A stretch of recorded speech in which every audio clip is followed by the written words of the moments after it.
and here's a statistic for you. Nearly 1 million children in the UK didn't spend last night in a bed of their own. They don't have their own beds. That's according to the latest research from the charity Barnardo's. In Hartlepool, teachers are on a mission to provide 10,000 beds for children who are struggling to concentrate because of poor sleep. Louise Hobson has been to meet them. These mattresses are going to children across the Tees Valley who are suffering bed poverty.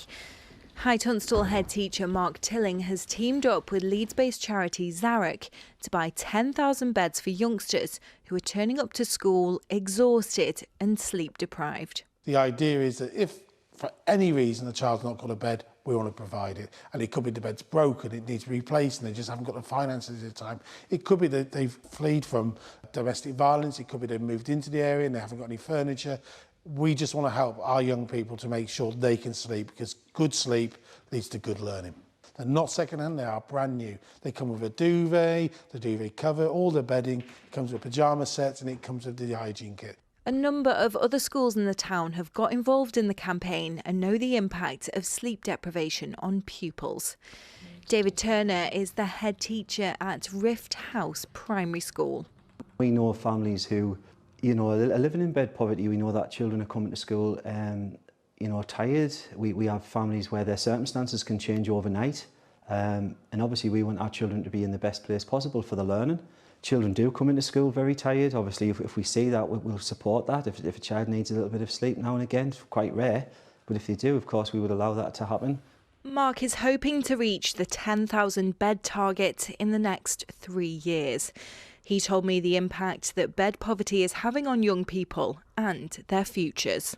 It's a multitude of factors, and ultimately what it does, it affects their outcomes at the end of their schooling. And if we affect that, we're not giving them the hand up in society, making sure they can make great progress and making sure they can make great outcomes and therefore move on with their educational careers. Well, that report was by Louise Hobson. We can now speak to Bex Wilson, who founded the bed poverty charity Zarach. Good to see you this morning. Good morning. The most shocking element of this is how prevalent it is, how many kids just aren't getting a good night's sleep without a bed. Absolutely. When we set up in 2017, after a little boy told me in my class that he didn't have a bed, it was estimated that there were 400,000 children living without a bed. And the Barnardo's No Crib for a Bed report last year estimated that to now have doubled to over 900,000 children. We have Joseph Rowntree Foundation report saying that there are over 1 million children living in destitution. That's not dry, warm, fed and clean. And like the head teacher there, all teachers want to teach in a country where the children in our classroom have their bare essentials met and their essential needs met, and that includes a bed. To learn. Absolutely, their opportunity to shine in the classroom, get that education that breaks the cycle of poverty. They've got one shot at that, and it starts from that, the nursery and straight up through to primary. And that bed, that good night's sleep, that bedtime routine absolutely has to happen, or their chances of doing well are so limited.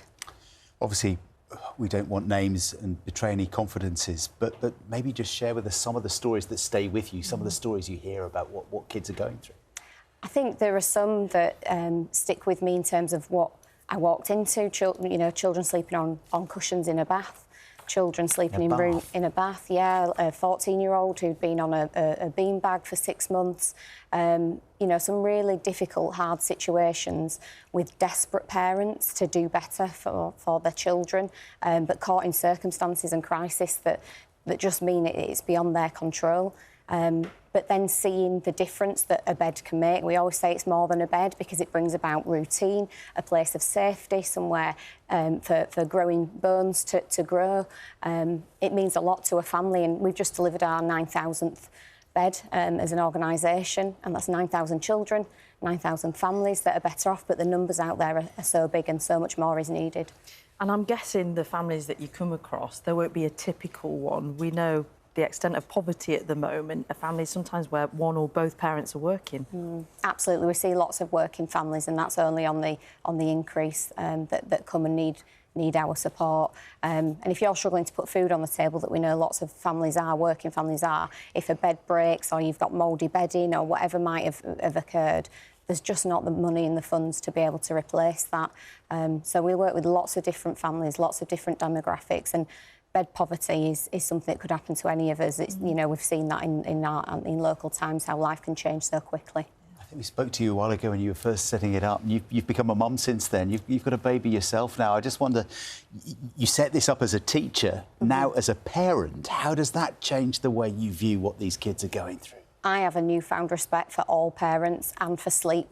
When it comes. Any sleep. And that bedtime routine, it's just so key. Our life from 5 p.m. onwards revolves around getting that right for a good night's sleep. And how do you go about doing that if your children don't have a bed? Our mums that we work with, our dads that we work with are absolute champions, doing the best that they can with what they've got. And it is a joy and an absolute privilege to be able to deliver a bed and see the joy it brings the children, but also the families, and just know that that is then a different trajectory for that family in terms of what they can hope and dream of for themselves. Many of our mums go on to college and do new things and try new things, driving, those kind of things that they maybe couldn't think of. And it's that moment that hope becomes a part of that family's life again. There will be people watching thinking it shouldn't be down to you. You've got a very busy job as it is, as a teacher. You've got your own baby. Why has it fallen to a charity? Why aren't local authorities filling these gaps?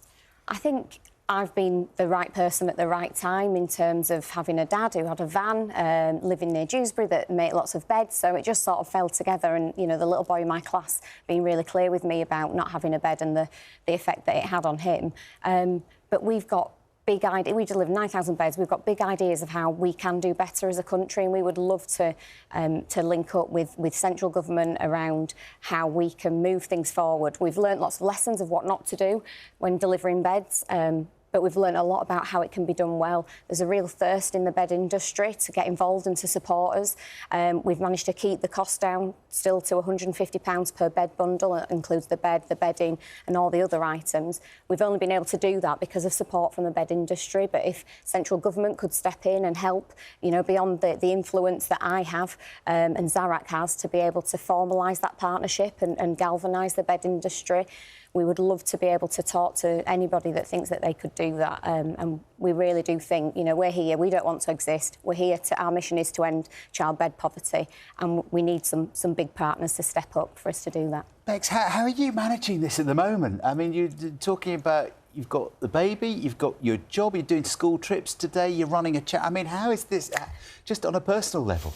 Do you know what? My support network, my family, the people I work with in my school, the Zarach team, an absolute army of volunteers and staff team are absolutely incredible. And most of them will tell you on a day-to-day basis, I don't always do the best of keeping it completely together, but you know what, we try, don't we? Well, it sounds to me like you're doing an incredible job. Absolutely amazing. We will let you go because you've got your one-year-old waiting for you who's not really slept. Nope. And you've got sports day to contend with as well at the school. We're going to attend that this week, yeah. Trips today, all of that, yes. We've got the weather forecast coming up for you in a moment, so we'll let you know on that. Lovely to see you. Thank you, and well done on all your work. Thank you for coming in. Thank you.